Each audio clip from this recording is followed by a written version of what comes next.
are at high risk for dental injuries when they play a contact sport or recreational activity. To help reduce sports-related dental injuries, athletes are always encouraged to wear mouth guards. Dr. Richburg joins us today from AOMS Pediatrics to talk about what we need to know when it comes to protecting our kids' teeth when they're playing sports. So everybody knows you probably need a mouth guard, right? Yes.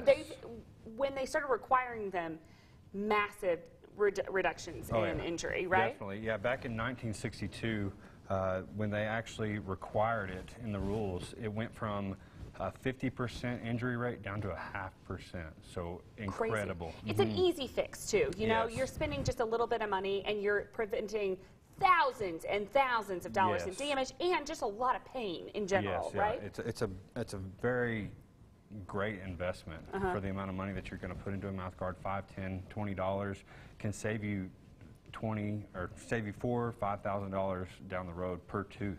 Even if it's just one tooth loss, I mean, that can be like upwards of $4,000, right, when to you get talk it about fixed. Implant and crown, yeah, very expensive. And so when you're thinking about putting your child, I mean, there are some kids that are very little playing sports. You want to start them very young, right, so they get used to it, right? Yes, and right now March Madness going on, it gets you thinking about that kind of stuff because you see these kinds of injuries happen, and I see them happen in our office at least once a week. Just before I came over here, we had an injury with a skateboard and broke his front 4 teeth. That's not even a contact sport, right? Not it's even a skateboard, so you need to be wearing them. So contact sports especially.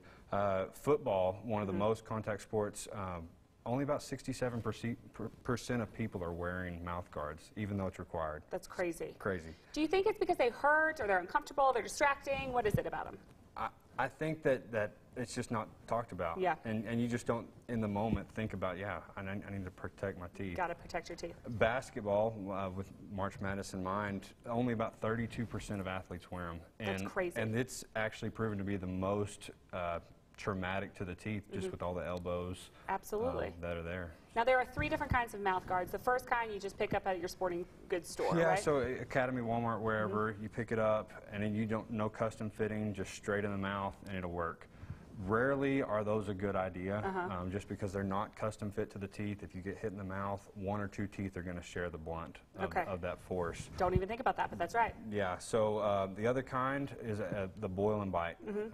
That's what I grew up using as a kid. You throw it in the hot water, let it moisten, soften, and then you fit it, bite down into it. The problem with those is just because you can boil them and that material is so soft, they're not going to last a long time. So it's not very durable. Kids chew on mouth guards, and I remember doing that as a kid. Yeah. You chew it, and they deform really easy. Right. And so only about 2 weeks is about as effective as those are. So you probably want to go to your dentist, get fitted for one, right? Yes. And this is an example of one that I made this morning, actually, of my teeth. So easy, right? Yeah, really easy, real quick. We take an impression, and then just in a couple days we can have that back. Can you get them in multiple colors and things like that? Yes, different team colors. This is our practice color, so we kind of had to do that. There you go. So, I mean, that's good. So that's super easy. They just need to make an appointment for that?